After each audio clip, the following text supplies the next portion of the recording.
Now is my chance to come out with my tale of woe.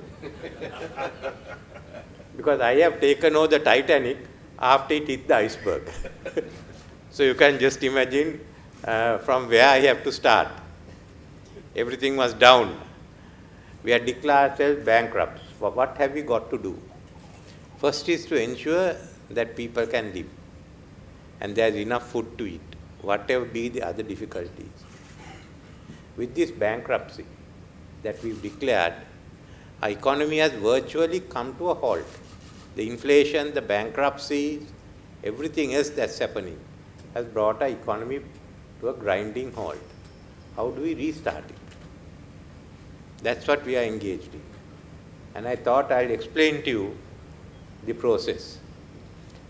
First and foremost, we have to conserve whatever foreign exchange we had and limit the imports so that we could get fuel and we could get fertilizer and medicine.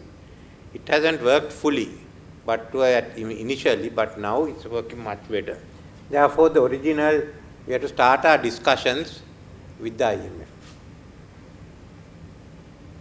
We had no other option. Our growth rate this year is going to be -8%. Last year was also minus growth. This year is also -8%.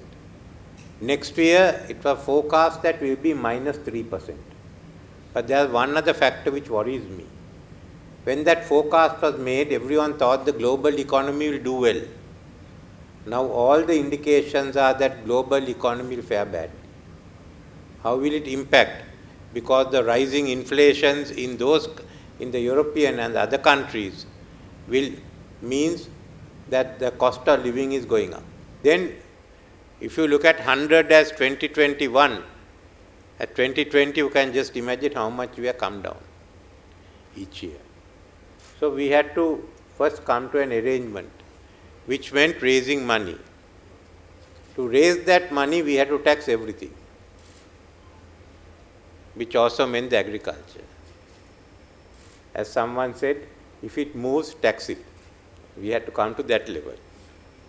But we had no other way out. And we had to expand the tax net. I wish you could have done it gradually, but we couldn't, because we need the money. And if you look at the taxes, those who paid taxes up to 2019 got a reduction in 2019. So that's a loss of revenue. Now what we are trying to do is bring it back first to the 2019 level and add a little bit more.